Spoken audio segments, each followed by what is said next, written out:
ये गलती पूरी ज़िंदगी और अपनी सेहत ख़राब करने के लिए काफ़ी होती है। अगर आपने अपना ख़्याल नहीं रखना और इस बात पर अमल नहीं करना जो मैंने आप लोगों को बताई है, तो फिर आपकी ज़िंदगी के साथ साथ ना आप लोगों की सेहत भी बहुत ज़्यादा मनफ़ी असरात के ज़ेर असर हो जाएगी। अस्सलामुअलैकुम, welcome to my another vlog. तो ये आप सब लोग कैसे हैं? उम्मीद करती हूँ कि ईमान और सेहत की बेहतरीन हालत में होंगे।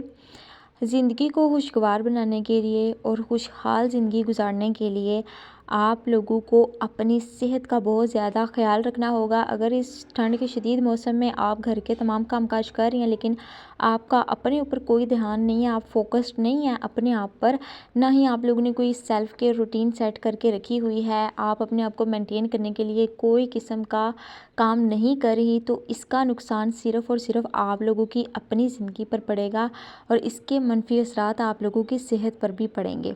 देखिए, अगर आज आप बीमार हो जाती हैं ना, तो आपको किसी ने भी नहीं आकर पूछना, क्योंकि वक्त और हालात इस तरह के हो चुके हैं कि हर इंसान को ना अपनी अपनी पड़ी हुई है। और इस ठंड के शदीद मौसम की वजह से मेरी अम्मी की तबीयत काफ़ी ज़्यादा ख़राब हो गई, उनको वॉमिटिंग हो रही थी, उसके साथ साथ उनका स्टमक भी थोड़ा सा डिस्टर्ब हो गया है, जिसकी वजह से उनको तो मैंने मुकम्मल तौर पर बेड रेस्ट करने को बोला है कि अम्मी आप बस लेट जाएं, आप कोई काम ना करें, क्योंकि ज़ाहिर सी बात है माओं की एज भी हो जाती है, अब उनको काम नहीं करने चाहिए लेकिन फिर भी उनको काम करने पड़ रहे होते हैं मेरे साथ। तो मैंने उनको मुकम्मल तौर पर बेड रेस्ट दे दिया है कि अम्मी आप आराम करें, मैं सारा काम काज कर लेती हूँ। लेकिन वो मुझे भी ये चीज़ कह रही हैं कि इतना ना करो, इतना ना करो, अगर तुम भी बिस्तर पर पड़ गई तो फिर क्या होगा। आप अपने आप को स्मार्ट समझकर काम काज कर लेती हैं और बाज़ औक़ात हम लोग ना काम करने के चक्करों में ओवर स्मार्ट होना शुरू कर देती हैं, और इस ओवर स्मार्ट बनने के चक्करों में ना हम लोगों की जो हेल्थ है वो काफ़ी ज़्यादा इफ़ेक्ट होना शुरू हो जाती है। मेरा पता क्या हुआ था, मतलब मेरी अम्मी के साथ उनकी तबीयत क्यों ख़राब हुई, क्योंकि हम लोग उस दिन गए थे ग्रोसरी की शॉपिंग करने, फिर हम लोगों ने कोई और एक दो चीज़ भी ख़रीदनी थी। फिर जब हम लोग वापसी पर आए तो हम लोग रिक्शे के अगली साइड पर बैठे हुए थे, क्योंकि मेरी अम्मी का ना पित्ते का ऑपरेशन हुआ है, इसकी वजह से वो कहती हैं कि मैंने पीछे तो बैठना ही नहीं है, मैंने आगे बैठना है। तो ठंडी हवा थी और फिर उस दिन घर आकर मैंने अम्मी को ड्रिप भी लगवाई थी, क्योंकि अम्मी ने वो बेनोला वगैरह लगवाया हुआ था। अब ये मुझे बात आप लोग क्लियर कर दें कि बेनोला होता है या कैनोला होता है, बनोला कनोला, आई डोंट नो। मैं अक्सर औक़ात इसमें थोड़ी सी कंफ्यूज हो जाती हूँ। तो वो अम्मी पहले ही डॉक्टर से लगवा कर आ चुके थे, क्योंकि उन्होंने वहाँ हॉस्पिटल में एक ड्रिप लगवाई थी, तो मैंने उनको आकर ड्रिप लगा दी।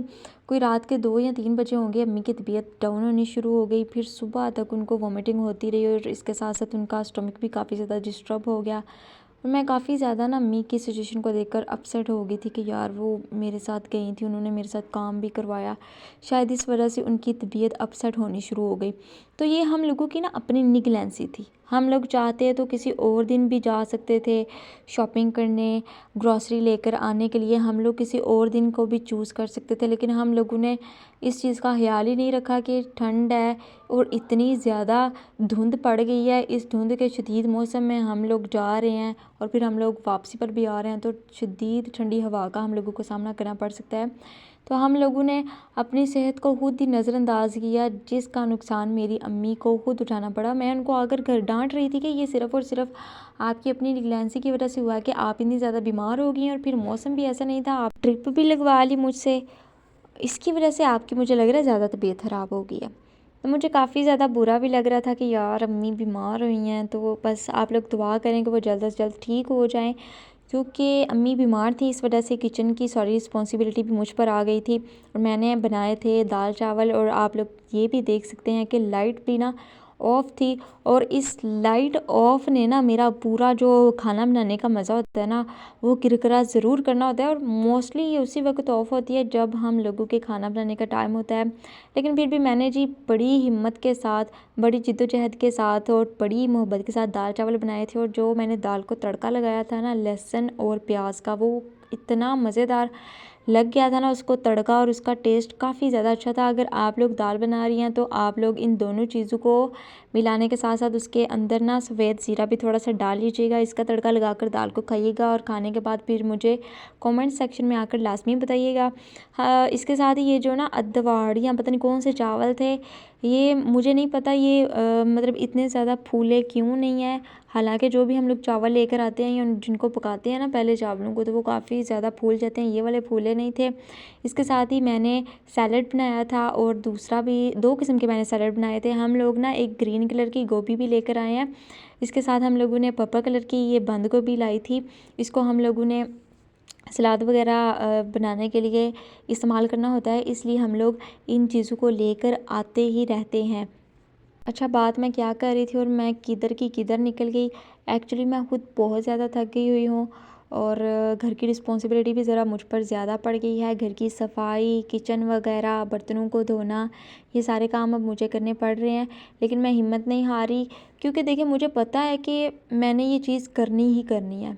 अब मैं अम्मी को तो नहीं उठा कर कह सकती कि अम्मी आप करें। अगर मैं ऐसा करूँगी तो एक तो मेरे अंदर ये चीज़ है ही नहीं, मतलब मेरे अंदर ना अल्लाह ताला ने एहसास नाम की चीज़ बाकी रखी हुई है अल्हम्दुलिल्लाह। और इंसानियत का जो सबसे अहम दर्जा है ना, वो यही है कि आपके अंदर एहसास ज़िंदा हो। तो मुझे मेरी अम्मी को ठीक करना है, उनको बीमार नहीं करना। अगर आपके घर में कोई आपकी नंद, देवरानी, जेठानी, सास, अम्मी, बहन या कोई और बीमार हो गया ना, तो आप खुदारा उनके हिस्से के काम कर लिया करें, ना कि उनको बोला करें कि उठो हाँ तुम करो, मैं कोई तुम्हारी नौकर लगी हुई हूँ। इस तरह करने की वजह से ना उनकी तबीयत ज़्यादा ख़राब हो जाएगी, और जब ज़्यादा तबीयत ख़राब हो गई खुदा ना खास्ता, तो इसका नुकसान किसको होगा? चले उनको तो नुकसान होगा ही जिनकी तबीयत ख़राब है, लेकिन उसके साथ साथ आप लोगों को खुद भी नुकसान होगा, क्योंकि जब तक वो ठीक नहीं होंगी उनके हिस्से के काम तो फिर आपको ही करने पड़ेंगे ना। तो उससे बेहतर ये नहीं है कि आप जब उनकी लाइट सी तबीयत ही ज़रा डाउन है तो आप उनके हिस्से के कामों को करना शुरू कर दें, और ख़ुद दारा इस सर्दी के मौसम में अपनी सेहत पर ज़्यादा से ज़्यादा तवज्जो दें।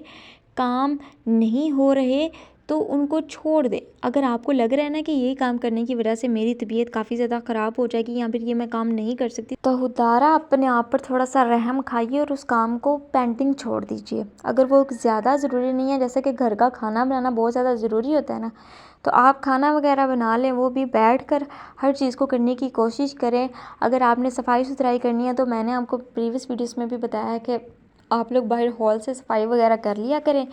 किचन की भी इस तरह से आप लोग सफाई को मेंटेन करके रखा करें कि जो चीज़ जहाँ से आप उठा रही हैं ना, उसको वापस वहीं पर रख दें। और जब आप लोग खाना वगैरह बना रही हैं तो बर्तनों को साथ साथ वॉश करती जाएं।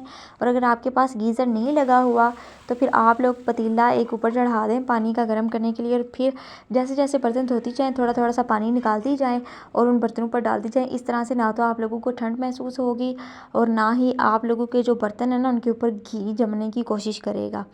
तो मेरी आज की वीडियो बस यही थी। इसमें मैं आप लोगों को सिर्फ यही बताना चाह रही थी कि आप लोगों ने ना इस बात का अच्छा खासा ख्याल रखना है कि अपनी तबीयत को आप लोगों ने ना ठंड के शदीद मौसम में ख़राब नहीं करना। आप लोगों ने अपना बहुत ज़्यादा ख्याल रखना है, और सिर्फ अपना ही नहीं, अपने घर वालों का भी ढेर सारा ख्याल रखना है। और आप लोगों ने मेरी अम्मी के लिए भी दुआ करनी है कि वो जल्द से जल्द ठीक हो जाएं।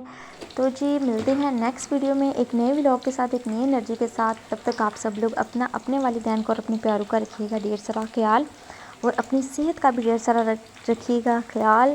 भाई ठंड बहुत लग रही है तो कोई बात नहीं कि थोड़ी सी वॉइस इधर उधर हो गई है। तो मिलते हैं जी नेक्स्ट व्लॉग में।